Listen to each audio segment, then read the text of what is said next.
Bueno, en el día de hoy vamos a estar trillando por 2 o 3 versículos de la carta de Pablo a los Romanos, pero de nuevo, como hacemos cada vez, permíteme traerte al contexto una vez más. Recuerda que al inicio del mensaje anterior dijimos en el capítulo 12, algo que voy a hacer más resumido esta vez, Pablo habla de obligaciones que tenemos como ciudadanos del reino de los cielos, mientras estamos aquí viviendo como ciudadanos de este mundo. Y en ese capítulo él nos mencionó obligaciones que tenemos con Dios, obligaciones que tenemos con nosotros mismos, obligaciones que tenemos unos con otros y obligaciones que tenemos con nuestros enemigos. Una vez Pablo cierra el capítulo 12, él pasa al capítulo 13 y nos expande y nos ayuda a ver qué obligaciones tenemos con el Estado o con el gobierno de turno o incluso con autoridades civiles en general. El día de hoy vamos a estar estudiando el texto del versículo 8 al 10. Es un texto corto, pero está empaquetado de instrucciones bíblicas y al mismo tiempo vamos a tratar de usar varias ilustraciones de la misma palabra para traer luz a lo que Pablo nos está diciendo.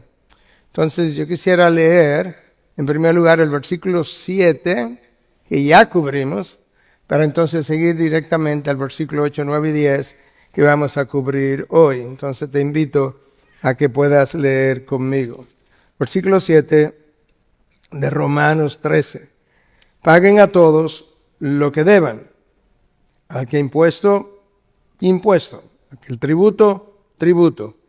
Al que temor o respeto, según la Reina Valera, temor o respeto. Al que honor, honor. Versículo 8 del texto de hoy. No deban a nadie nada, sino el amarse unos a otros. Porque el que ama a su prójimo ha cumplido la ley. Wow. Por esto no cometerás adulterio, no matarás, no hurtarás, no codiciarás. Y cualquier otro mandamiento en estas palabras se resume. Amarás a tu prójimo como a ti mismo. El amor no hace mal al prójimo. Por tanto, el amor es el cumplimiento de la ley. Wow. Si tú lees eso con detenimiento, es claro que el tema de Pablo es uno solo. Tiene que ver con el verbo amar. Es impresionante que en 3 versículos Pablo menciona el verbo amar 3 veces y el nombre amor 2 veces. 5 veces en 3 versículos Pablo menciona la idea del amor. Además, en 2 de los 3 versículos Pablo me enseña la misma cosa, que el amor es el cumplimiento de la ley. Versículo 8, porque el que ama a su prójimo ha cumplido la ley. Versículo 10, con el que cierra, el amor es el cumplimiento de la ley. ¡Wow! ¿Cómo es posible que con obedecer un solo mandamiento yo pudiera potencialmente cumplir toda la ley? Ahora, la palabra que Pablo usa ahí en el original para amor no es el amor que tú y yo entendemos. Tú sabes que la gente se conoce un día, se enamora esa noche y al otro día se está diciendo cuánto se ama. ¿En serio? El amor que al que Pablo se está refiriendo tiene otra palabra muy singular en el griego que es agape. No amor agape, porque las dos significan la misma cosa. Agape es un amor incondicional. Y Pablo está diciendo que el agape es el cumplimiento de la ley. Ese es el título de mi mensaje. El agape es el cumplimiento de la ley. Es ese el amor que nos evita pecar. De manera que nosotros funcionamos todos los días con una carencia de ese amor porque seguimos pecando de una manera o de otra. Entonces, como la idea aparece en el versículo 8 y en el 10, yo voy a regresar a esa idea más adelante. Pero comencemos desempacando el texto por el inicio. Versículo 8, no deban a nadie nada. Esa no es una prohibición absoluta en contra de las deudas, porque tanto en el Antiguo Testamento como en el Nuevo Testamento, Dios nos deja instrucciones, directrices de cómo se supone que yo deba lidiar con mis deudas. No es que esté a favor, pero cuando las tenga, Dios nos dice, hay una serie de pasajes, yo simplemente escogí varios para mencionártelo, Éxodo 22, 25, Éxodo 25 del 35 al 37, Deuteronomio 15 del 7 al 9, Mateo 5, 42, Lucas 6, 34, todos esos textos nos dicen cómo manejar, qué cuidar, con qué tener cuidado de qué cuando yo tengo deudas económicas. No deban nada a nadie, todos los comentaristas están de acuerdo que ya como Pablo ha revisado otras obligaciones, esto tiene que ver con obligaciones financieras. Entonces, ya él nos dijo que si debe tributo, pague tributo, que si debe impuesto, pague impuesto, que si debe respeto, pague respeto, si debe honor, paga el honor. Pero ahora él quiere referirse o ampliar el lente para abarcar otro tipo de deudas y nos dice, no deba nada a nadie. De nuevo, no es que hay una prohibición absoluta en cuanto a las deudas, pero en sentido general, la cultura hebrea y la misma instrucción de la palabra no están a favor de las deudas en general. Y las razones son obvias si comenzamos a analizarlas. Número uno, muchas de nuestras deudas responden a deseos materialistas que son insaciables. Tú compras esto que quieres hoy, pero mañana quieres otra cosa y pasado otra cosa. Con frecuencia las deudas son adquiridas sin consultar el cielo. Nosotros decimos continuamente que Dios es el dueño del oro y la plata, de la tierra y todo lo que en ella hay, que es el dueño de las finanzas, pero nosotros no hablamos con Dios con frecuencia acerca de cómo gasto mis finanzas. Las deudas muchas veces también representan una presunción del futuro que yo no conozco, porque asumo que en el día de mañana yo voy a tener el mismo ingreso o más que estoy teniendo hoy, con el cual estoy afrontando una deuda que mañana yo no sé si la puedo pagar, como ocurre con frecuencia. Y las deudas también, cuando no son pagadas, pueden dar y frecuentemente han dado mala reputación al cristiano y a la fe cristiana. Y eso es un problema, eso es un talón de Aquiles en el día de hoy. Yo mencionaba a manera de ilustración que Estados Unidos tiene una deuda hoy en día de 37 trillones de dólares. En el año 2000, a mediados del año 2000, su deuda era de 4 trillones de dólares. Y yo recuerdo leer que era demasiado, mucho con demasiado, como decimos aquí. Más de 1 trillón por año han ido aumentando sus deudas hasta llegar a 37 trillones de dólares. Si tú divides eso entre más de 300 millones de habitantes, eso implica que cada habitante, no importa si tiene un día de nacido o tiene 90 años de edad, debe aproximadamente $125,000. Y lamentablemente, nosotros no tenemos la mentalidad de aquellos que atravesaron la Primera o la Segunda Guerra Mundial. Esa gente supo ahorrar posterior a las guerras porque sabían las circunstancias por las cuales habían atravesado. Entonces, ¿qué ocurrió? En la década de 1950, tempranamente, Estados Unidos descubrió que la economía estaba rezagada, la gente no estaba gastando porque todavía tenía el temor de las guerras, e idearon toda una economía, toda una idea económica llamada consumismo, la cual es el sostenimiento primario de la economía norteamericana, hasta el punto que cuando el COVID se dio y los negocios comenzaron a bajar y demás, el gobierno regaló dinero para que la gente gastara y activara la economía.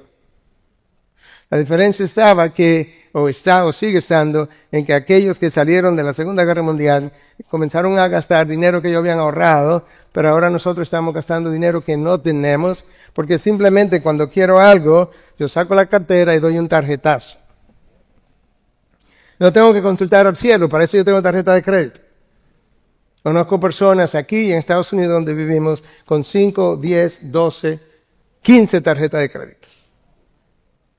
Y luego decimos, bueno, un gustazo o un trancazo. El libro de Hebreos en 22:7 nos dice, el deudor es esclavo del acreedor. Dándonos una idea de que, ¿sabes qué? Eso es una limitante. Pablo nos dice ahora, no deban nada a nadie.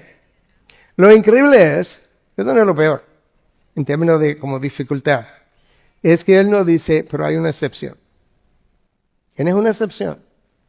¿Cuál es, Pablo? No deban nada a nadie, sino el amarse unos a otros.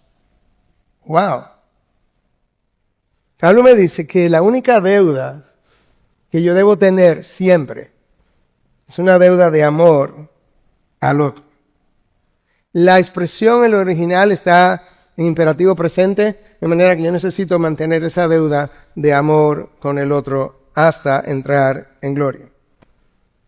Es una deuda que no puedo terminar de pagar.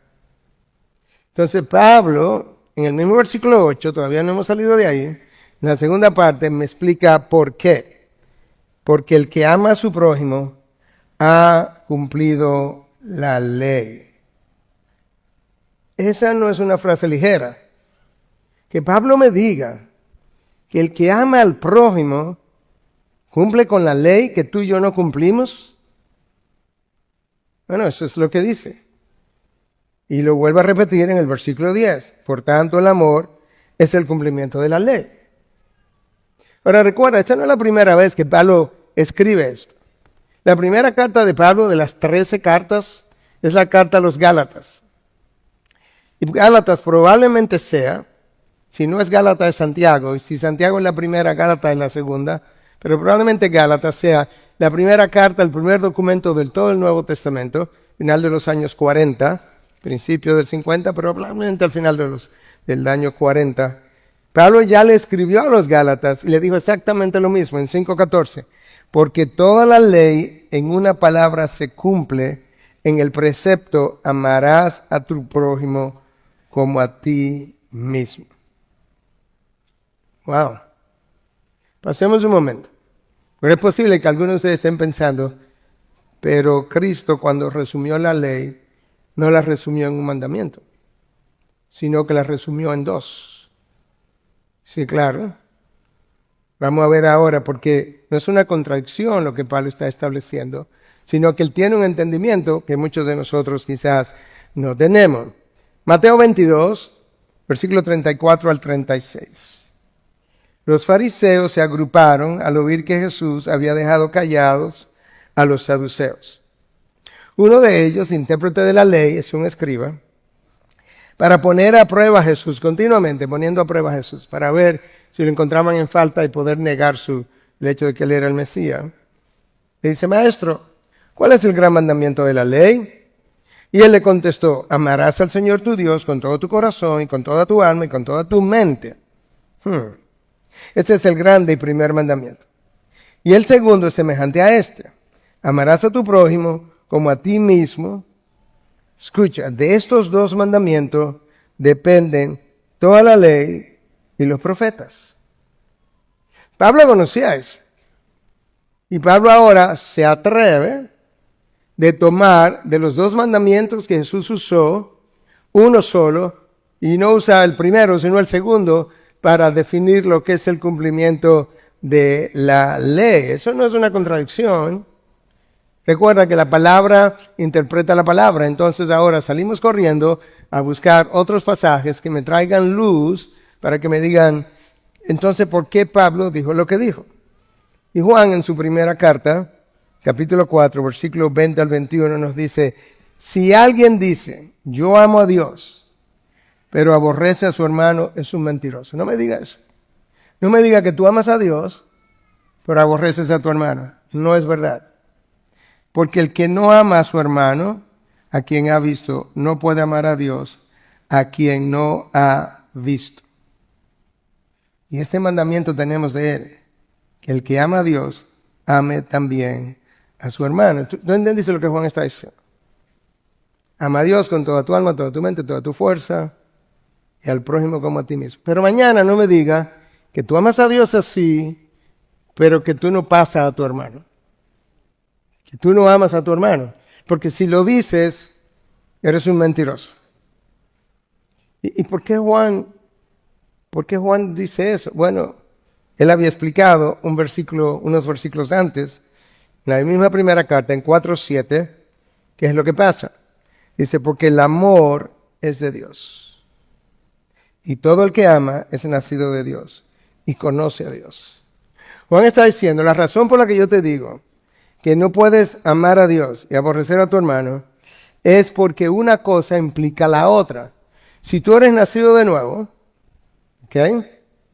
Y tú conoces a Dios y además amas a Dios, por definición, el amor de Dios estará brotando en ti y de ese amor que brota, tú estarás amando al otro. Pablo dice, ok, ahora lo tenemos. La ley se cumple en un solo mandamiento. Tú amas al prójimo como a ti mismo. Porque para hacer eso, recuerda, es agape, amor incondicional. Para amar al prójimo incondicionalmente de esa manera, tú tienes que amar a Dios incondicionalmente primero, y eso produce lo segundo. ¡Wow! Cristo dijo, tú amas a Dios sobre todas las cosas. Y el segundo es amarás a tu prójimo contra ti mismo, o como a ti mismo. Y ahora Pablo concluye con lo que acabamos de decir.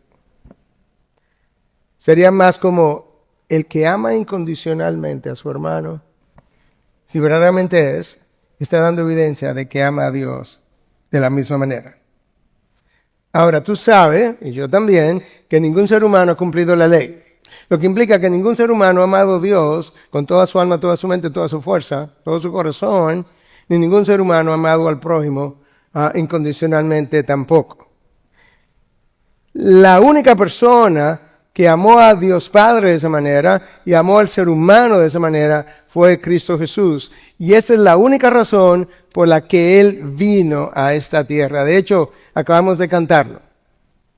Juan 3:16 nos dice que por esto amó Dios tanto al mundo, porque de tal manera amó Dios tanto al mundo que nos dio a su Hijo unigénito para todo aquel que cree en Él no se pierda, sino que tenga vida eterna. El Padre le pide al Hijo que vaya en rescate del hombre perdido. El Hijo ama al Padre de manera incondicional. El Hijo ama a ese humano que se va a ser regenerado de manera incondicional. Y el amor por el uno produjo el amor por el otro. Y entonces Cristo vino. Su encarnación es la primera señal del amor incondicional o del agape de Cristo por el ser humano.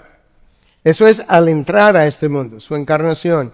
Al salir de este mundo, Cristo dio la segunda gran señal de amor incondicional cuando fue y se colgó de un madero, colgando de 3 clavos, ensangrentado, en dolor, abandonado, mira a sus transgresores y dice, Padre, perdónalos porque ellos no saben lo que hacen. Wow. Y luego cristianos me dicen, Señor, yo creo que se olvidó de mí. En serio. Yo creo que el Señor no oye mis oraciones. Tú me estás relajando. Entonces se te olvidó la cruz. Se te olvidó por qué Él vino a este mundo. Horas antes de morir, Cristo quiso que sus discípulos recordaran su encarnación y su crucifixión como muestra de amor. Escucha, Juan 15:13. Aposento alto, faltaban unas horas para morir. Nadie tiene un amor mayor que este, que uno dé su vida por sus amigos. Wow. Ya tú sabes lo que se requiere. Amar de esa manera. 1, tiene que haber nacido de nuevo. 2, tiene que amar a Dios incondicionalmente. Y 3, como consecuencia, terminarás amando al prójimo de la misma manera. Entonces Pablo, sabiendo que nosotros somos capaces de preguntar, ¿y por quién es mi prójimo? Dice, espérate, déjame darte algunas ilustraciones para que comiences a entender lo que implica amar al prójimo. Recuerda que el prójimo es cualquiera. Y lo vamos a seguir viendo.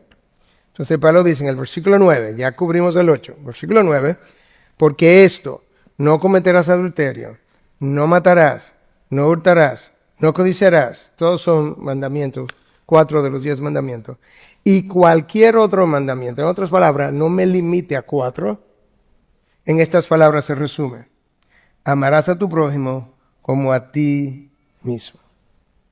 Entonces, nosotros necesitamos entender estas 4 ilustraciones para poder entender alguna otra, porque hay muchas más. Pablo comienza con, no cometerás adulterio. ¿Por qué? Bueno, porque viola la imagen de Dios en ti, viola la imagen de Dios en tu cónyuge si está casado, viola la imagen de Dios en la persona con quien lo haces y viola la imagen de Dios en el cónyuge de la persona si también está casada. Quizás nosotros no entendemos lo que implica para Dios la violación de su imagen. Pero yo creo que algo que a nosotros nos da una idea de las implicaciones, la severidad de una transgresión, es la penalidad impuesta por la transgresión. En el Antiguo Testamento la penalidad por ese pecado era la muerte por apedreamiento. Wow. Yo creo que la pregunta surge inmediatamente. ¿En serio? Bueno, es que hay algo que quizá algunos de nosotros no hemos leído, no sabemos, quizás ya lo saben. Pero aquellas cosas que están entre Génesis 1 a 3, que son decretos de Dios, son llamados leyes de la creación. Leyes fundamentales para el florecimiento humano. Y en Génesis 1, versículo 26, Dios dice, hagamos al hombre a nuestra imagen, conforme a nuestra semejanza. Hermanos, tú y yo tenemos algo que ninguna otra criatura del universo la tiene. Aquí en la creación no la tienen y no hay nada referente a los ángeles, arcángeles, ni serafines, querubines, que nos diga que fueron hechos a la imagen de Dios. No hay revelación de eso. Pero tú y yo sí tenemos, somos portadores de la imagen de Dios. Y en 2:24, entonces, todavía dentro de las leyes de la creación, está, por tanto, el hombre dejará a su padre y a su madre, y se unirá a su mujer, y serán una sola carne. Ese versículo es la razón, ¿verdad?, para la transgresión de lo que sería el adulterio. Es un hombre para una mujer. Pero es la ley de la creación por la que termina en el Antiguo Testamento con la misma penalidad para la homosexualidad. Porque violaba leyes de la creación. Varón y hembra los creó y luego los unió para que fueran una sola carne. Y de ahí entonces podemos obtener una idea, no, esto es serio para nuestro Dios. Ilustración número 2, relacionado al 6º mandamiento de la ley de Dios. El anterior era el 7º, este es el 6º. No matarás. Y algunos de nosotros, bueno, quizás todos nosotros podemos decir, bueno, ahí me salvé, pero yo no he matado a nadie nunca. Pero hemos enseñado en otras ocasiones que si hay algo que Cristo supo hacer, fue que no solamente vino a enseñarnos la letra de la ley. La letra de la ley era no matarás. Eso es físicamente, no le quitarás la vida a nadie. Pero cada uno de los 10 mandamientos tiene un espíritu de la ley. En el Sermón del Monte, en la versión de Mateo, capítulo 5, versículos 21 y 22, Cristo comienza a darnos el espíritu del 6º mandamiento, de no matarás. Escuche, habéis oído que se dijo a los antepasados, no matarás. Y cualquiera que cometa homicidio será culpable ante la corte. Pero yo os digo, yo el dador de la ley, os digo que todo aquel que esté enojado con su hermano será culpable ante la corte. Y cualquiera que diga raca a su hermano será culpable delante de la Corte Suprema. Y cualquiera que diga idiota será reo del infierno de fuego. Uy. La palabra raca, o traducido en el español como raca, viene de un vocablo en hebreo que es reca, que significa necio, vano, insensato, cabeza hueca. Y reca viene de un vocablo anterior que es rec, sin la A, que significa vacío y que era considerado un término de mucho desprecio. La idea es que con la misma ira que alguien mata a otro, con esa misma ira, quizás de forma más temprana, la persona usa este tipo de palabra contra otro y termina odiando eso. Pero cuando tú no lidias con eso, eventualmente tú puedes ser capaz de hacer lo otro. Y la mejor ilustración, saliendo de los 3 primeros capítulos del Génesis, está en el 4º capítulo. Estamos en los arbores del comienzo de la civilización. Hay 2 hermanos, no 2 enemigos, no 2 amigos, no, 2 hermanos. Caín y Abel. Y Caín trae una ofrenda a Dios y no es bien recibida. Abel es bien recibido. Y el texto de Génesis 4:5 dice que Caín se enojó mucho. Nota dónde comienza Caín. Se enojó mucho y su semblante se demudó. Unos versículos más adelante dice que Caín, versículo 8, mató a su hermano Abel y siguió airado. Dios va en su búsqueda. Oye, hay 2 hermanos en la tierra y ya uno mató al otro. Y va detrás de Caín. Pero Caín está enojado. Y le dice a Caín, ¿dónde está tu hermano Abel? Y él respondió, no sé. Tiene que pensarlo así, no sé. ¿Soy yo acaso guardián de mi hermano? Eso es a Dios que le está hablando. Versículo 9. Ya lo había matado. Pero ¿qué fue lo que precedió al homicidio? Pecado de la ira, el cual tú y yo somos culpables. Las violaciones de las leyes de creación tenían consecuencias severas para el violador, porque atentaban y siguen atentando contra el florecimiento humano, con el plan original de Dios de construir una humanidad que floreciera, que reflejara su imagen para llenar la tierra de su gloria. Esa es la razón por la que en 9:6 de Génesis Dios dice, el que le quite la vida a otro, su sangre será derramada. Escucha la razón, la causa, la razón, porque a imagen de Dios hizo él al hombre. La razón por la que si yo mato a uno, Dios le da la potestad al Estado de aplicarme la pena de muerte, es justamente porque la violación ha sido tan grave, porque ha atropellado mi imagen, y eso es una de las leyes de la creación. El ingeniero que construye un edificio y se descuidó con las luces, puede ser que se caiga una de las luces, o que no luzca bien, o algún pañete se caiga. Pero si él violenta las normas de construcción en la zapata, las leyes de construcción en la zapata, él sabe que el edificio se va a derrumbar prontamente. Dios sabe la misma cosa con relación a la civilización. Y en nuestros días, mientras la sociedad se ha ido alejando de las leyes de Dios y sobre todo de las leyes fundamentales de la creación, en esa misma medida nos hemos ido derrumbando. Ilustración número 3 de lo que implica amar al prójimo como a ti mismo. No hurtarás. 8º mandamiento de la ley de Dios. Lo más probable es que ninguno de nosotros ha entrado a una casa y se ha robado algo. Por otro lado, yo no digo que no ha habido en algún lugar, en algún momento, alguien que ha robado por necesidad. Me imagino. Pero la mayoría de los robos no ocurren por eso.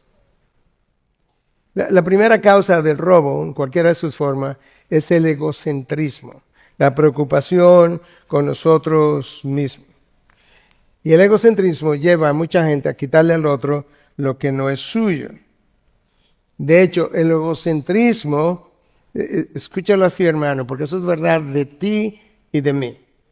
El egocentrismo es el obstáculo número 1, el obstáculo, no uno, para tú amar al otro incondicionalmente.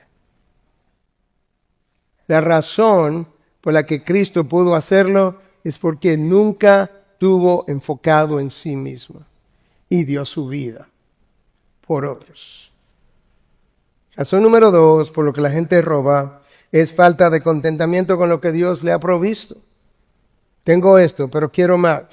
Y como quiero más, pues Me meto en problemas, en líos, en deuda que luego no puedo pagar, incluso dejo de pagar impuestos o dejo de pagar otras cosas, porque entré en áreas que nunca debía haber hecho.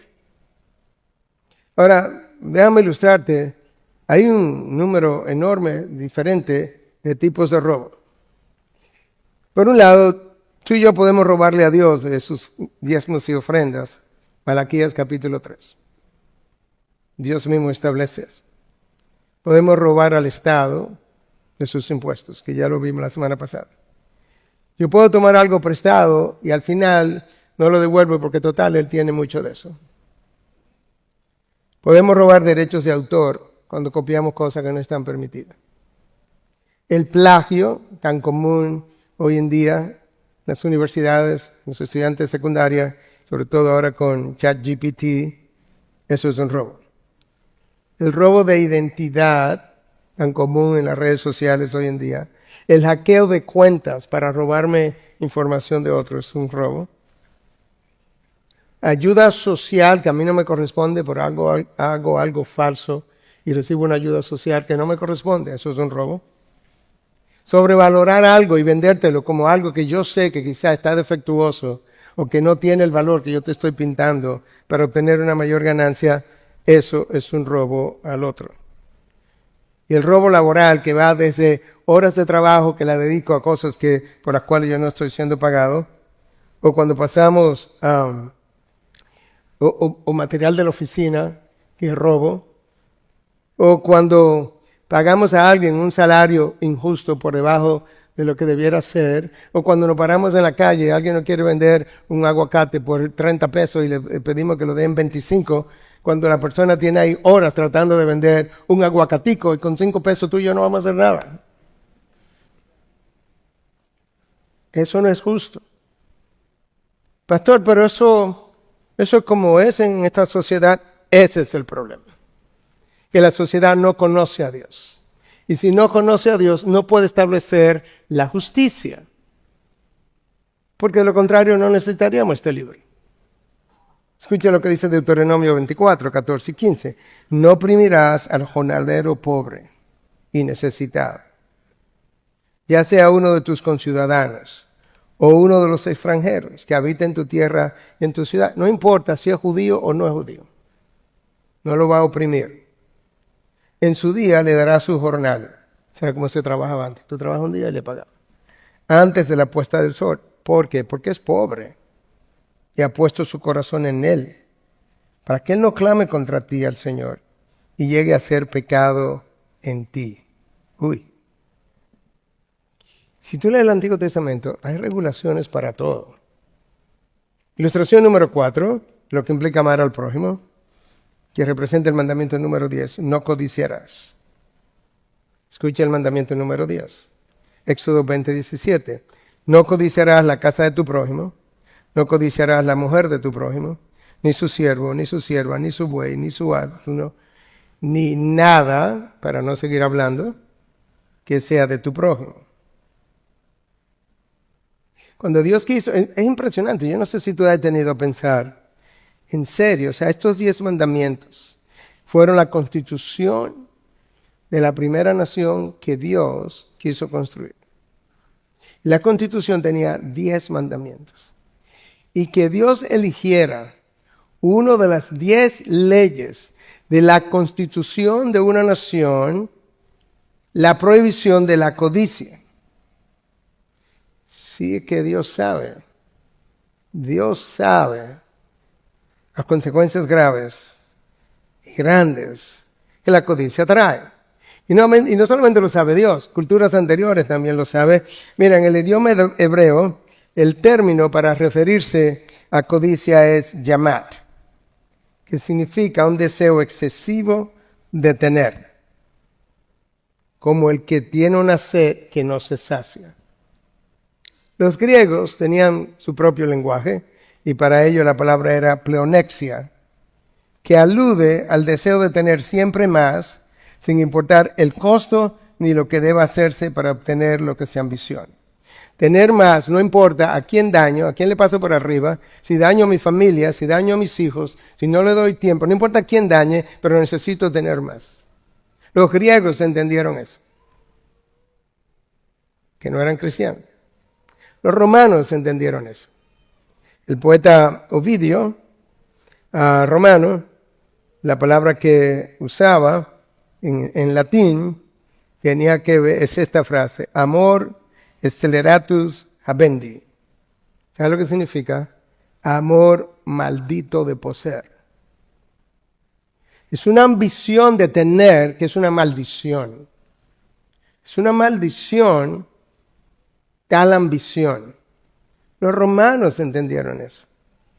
Y ellos tenían todavía otro vocablo que era philarguros, cuyo significado se refiere a amante del dinero. Esa es la palabra que Pablo usa en la primera carta de Timoteo en 6:10, que dice que el amor al dinero es la raíz de todos los males. Yo puedo ser pobre y amar el dinero. Yo puedo ser clase media y amar el dinero. Yo puedo tener mucho y seguir amando más al dinero. Recuerda la frase que te he mencionado muchas veces de uno de los Rockefellers. ¿Cuánto se requiere para ser feliz? Un poco más de lo que tú tienes. Por eso Dios dice, en una de las 10 leyes de la Constitución de Israel, no codiciarás la casa de tu prójimo, no codiciarás la mujer de tu prójimo, ni su siervo, ni su sierva, ni su buey, ni su asno, ni nada que sea de tu prójimo. Ahora, yo te dije que este texto era cortito, pero estaba cargado de enseñanzas bíblicas y de ilustraciones bíblicas. La mejor ilustración de lo que la codicia es capaz de hacer, o una de las mejores, para mí quizás la mejor, es cuando tú lees en el Antiguo Testamento que el rey Acab vio la viña de Nabot, se enamoró de ella, de lo bien que lucía, pero Nabot no se la quería vender. Entonces él se fue a su casa, se entristeció, y su esposa, que era más mala que él, y eso que la palabra dice que Acab era peor que todos los reyes de Israel, Jezabel era peor. Lo encuentra deprimido y le dice, ¿qué es lo que te pasa? No, que la viña de Nabot y entonces no la puedo tener. Ah, no, pero déjamelo a mí. Se buscó un grupo de hombres que mintieron, acusaron a Nabot y con la mentira lo mataron. La codicia de Nabot se combinó con la maldad de su esposa. Los dos eran malos. ¿Y qué hicieron? Violaron el 6º mandamiento de la ley de Dios al matar. Violaron el 8º mandamiento de la ley de Dios al quitarle la viña a Nabot, al robársela. Violaron el 9º mandamiento de la ley de Dios, acusando a Nabot y inventando la mentira. Quitaron la vida, mintieron y violaron el 10º mandamiento de la ley de Dios al codiciarla. Y Dios dice, o Pablo dice, esos 4 y cualquier otro mandamiento, en esta palabra se resume. Amarás a tu prójimo como a ti mismo. Hermanos, grábate esa frase. Amarás a tu prójimo como a ti mismo. Ese es el antídoto para cada uno de los pecados que tú has cometido o que pudiera cometer, y yo también. Amarás a tu prójimo como a ti mismo. ¿Sabes por qué es el antídoto? Pero que Pablo dice en el versículo 10. El amor no hace mal al prójimo.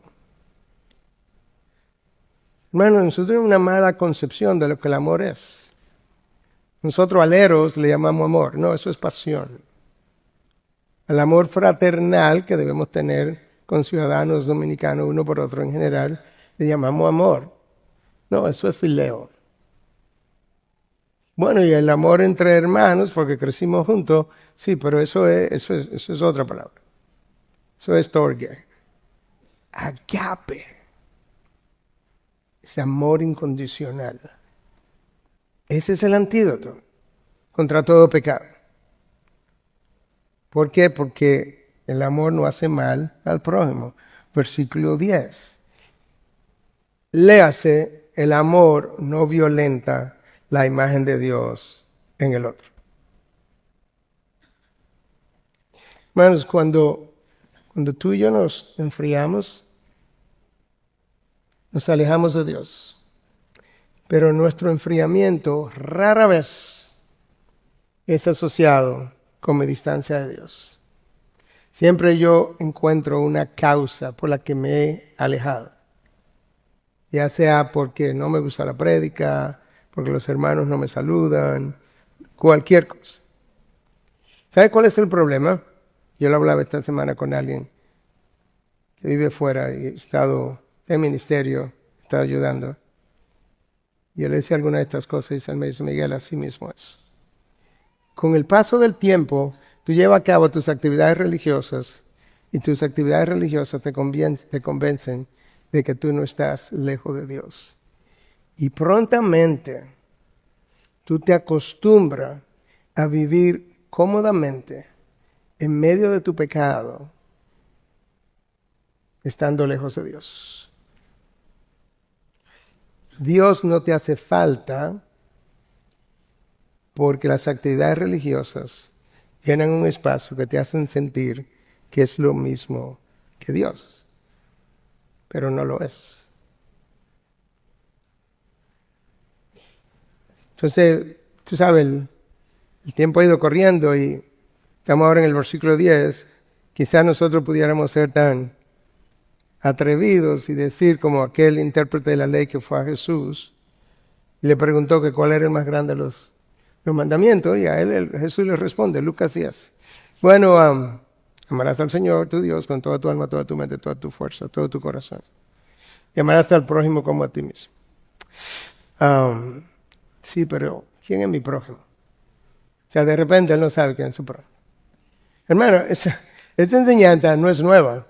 Si tú te vas al Pentateuco, te vas al Levítico, tercer libro del Pentateuco, te vas al capítulo 19 y vas al versículo 18, ahí dice, amarás a tu prójimo como a ti mismo. Esto viene de lejos. Jesús lo único que está haciendo es subrayando una y otra vez algo que ya yo habían oído cientos de veces. Y le dice que quién es mi prójimo. Y Jesús, que era un experto en contar parábolas, historias, para responder preguntas, lo cual yo entiendo que no era solo de Jesús, sino que parte de la cultura hebrea. De hecho, no voy a entrar en eso ahora, pero conozco historias de al día de hoy, de preguntas que le han hecho a alguien judío y que ha contestado con una historia. Entonces, en la historia que Cristo le da, no te la voy a leer, yo te la voy a comentar, pero tú la conoces. Hay 4 personajes principales. Cristo habla de un hombre que bajaba de Jerusalén a Jericó. Asumimos que era un judío. Venía de Jerusalén hacia Jericó. Fue asaltado, fue dejado en la calle, en la carretera o en el camino. Entonces, poco después pasó un levita, lo vio, siguió de largo. Recuérdate que los sacerdotes salían de esa tribu de los levitas.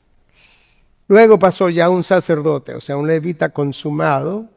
Vamos a decir que pasó un diácono, luego pasó un pastor, sacerdote. Lo vio, siguió de largo. Luego vino un samaritano. Recuerde que los samaritanos y los judíos no tenían trato. Eran enemigos por cientos de años. Y de hecho no adoraban ni siquiera en el mismo sitio. Los judíos ni querían pasar, si venían del sur para el norte, iban para Galilea, no querían pasar por Samaria y se desviaban y cruzaban el río Jordán y daban la vuelta. O se iban por la costa. Era así el odio. Pero resulta que el samaritano, que conocía menos que el intérprete de la ley, mucho menos, decidió que iba a hacer algo. Probablemente el levita y el sacerdote, que conocían la ley muy bien, usaron la ley ceremonial para no hacer nada. Bueno, y si toco a este hombre ensangrentado, este hombre luce medio muerto, pero si está muerto yo quedo inmundo. Yo no puedo quedar inmundo. El religioso es así. Él encuentra cómo justificar o su inacción o su pecado. El samaritano vio a este hombre, y como él no conocía mucho de la ley, pero él usó la ley moral. El levita y el sacerdote usaron la ley ceremonial para no hacer nada. ¿Qué me va a pasar a mí si yo ayudo a este hombre? El samaritano probablemente usó la ley moral, dijo, ¿qué le va a pasar a él si yo no hago algo? ¿Tú ves la diferencia? ¿O no? ¿Ok? Entonces, él, sin egoísmo alguno, vendó sus heridas, lo cubrió, lo montó en su caballo, lo llevó a un mesón, le pagó dinero al mesonero, le dio 2 denarios y le dijo, mira, cuídalo en lo que yo regreso y si todavía falta dinero, yo te lo pago. Entonces Cristo le dice al intérprete de la ley, tú me hiciste una pregunta, yo tengo otra para ti. Dime cuál de ellos se comportó como el prójimo. Y el intérprete no tenía ninguna otra cosa que decir, dijo, bueno, el que tuvo misericordia de él. Jesús le dijo, ve y haz tú lo mismo. Tu prójimo, hermano, es cualquier ser humano que porte la imagen de Dios, incluyendo el que se te acerca al carro pidiéndote una limosna, que te ensucia el carro, que a veces nos irrita. Él es tu prójimo. ¿Por qué es que no nos conmueve? ¿Por qué es que hay gente que ve un perrito en la calle y se lo lleva a su casa y lo cuida y lo nutre y luego pone video en el internet de que este fue el día 1, el perrito casi muerto, y luego el hermoso perro un año después, lo lleva al veterinario y le paga, pero el ser humano en condiciones horribles no nos conmueve?